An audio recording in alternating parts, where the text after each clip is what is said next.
Notre Seigneur vous a-t-il demandé de faire quelque chose alors que cela ne vous plaisait pas? C'est arrivé avec Jonas, et je vais vous raconter son histoire. Jonas, j'ai une mission pour toi. Lève-toi, va à Ninive, la grande ville, écris contre elle, car sa méchanceté est montée jusqu'à moi. Moi? Aller à Ninive? Je ne veux pas aller à Ninive. Je peux m'échapper et monter à bord de n'importe quel navire. Et aller n'importe où, mais loin de Ninive. Et Jonas se leva pour s'enfuir vers Tarsis, loin de la face de l'Éternel. Il descendit à Jaffo, il trouva un navire qui allait à Tarsis. Il paya le prix du transport et il s'embarqua pour aller avec les passagers vers Tarsis, loin de la face de l'Éternel. Soudainement, mais l'Éternel fit souffler sur la mer un vent impétueux, et il s'éleva sur la mer une grande tempête. Le navire menaçait de faire naufrage. Les mariniers eurent peur. Ils implorèrent chacun leur Dieu. Ils jetèrent dans la mer les objets qui étaient sur le navire, afin de se rendre plus léger. Pendant ce temps, Jonas était descendu au fond du navire, se coucha et s'endormit profondément. Jonas, réveille-toi s'il te plaît. Pourquoi tu dors? Lève-toi et invoque ton Dieu. Peut-être voudra-t-il penser à nous et nous ne périrons pas. Qu'est-ce qui se passe? Il y a une forte tempête. Venez, tirons au sort pour savoir qui parmi nous tire ce malheur.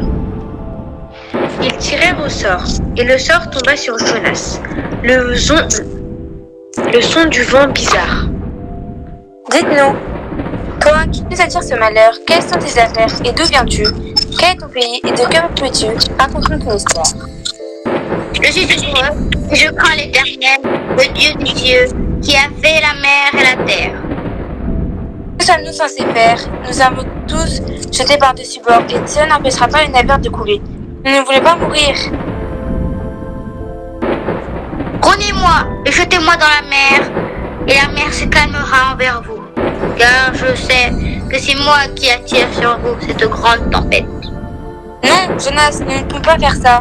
Essayons de trouver notre solution. Ô Éternel, ne nous fais pas périr à cause de la vie de cet homme et ne nous charge pas du sang innocent, car toi, Éternel, tu fais ce que tu veux. Puis ils prirent Jonas et ils jetèrent dans la mer, et la fureur de la mer s'apaisa. L'Éternel fit venir un grand poisson pour engloutir Jonas, et Jonas fut dans le ventre du poisson 3 jours et 3 nuits. Aïe! Il a avalé quelque chose d'étrange. Je n'arrive pas à le croquer. Dieu m'a donné l'ordre de l'avaler.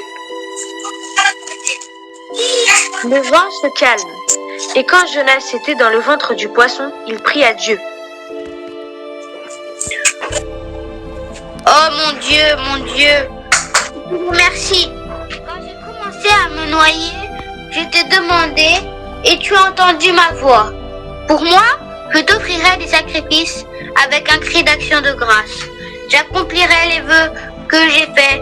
Le salut vient de l'Éternel. Et Dieu a entendu la prière de Jonas. L'Éternel parla au poisson, et le poisson vomit Jonas sur la terre.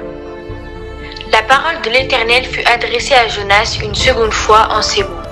Lève-toi, va à Ninive, la grande ville, et proclame-ci la publication que je t'ordonne. Ô peuple de Ninive, j'ai un message pour vous de la part de l'Éternel mon Dieu. Après 40 jours, votre ville sera détruite à cause de vos péchés. Nous ne voulons pas mourir, nous voulons nous repentir de nos péchés. Ô Seigneur, pardonne-nous nos péchés. Moi, je vais ôter mon manteau et ma couronne. Je vais me couvrir d'un sac et je vais m'asseoir sur la cendre. Que les hommes et les bêtes, les bœufs et les brebis ne goûtent de rien, ne pèsent point et ne boivent point d'eau. Que les hommes et les bêtes soient couverts de sacs, qu'ils crient à Dieu avec force et qu'ils reviennent tous de leur mauvaise voie et des actes de violence dont leurs mains sont coupables. Maintenant, j'ai vu vos bonnes actions et vos prières. J'ai apprécié votre jeûne. Ainsi, je ne détruirai pas votre vie. Si vous voulez lire et en savoir plus sur Jonas et les habitants de Ninive, n'hésitez plus et allez lire le livre de Jonas qui se trouve dans l'Ancien Testament de votre Bible.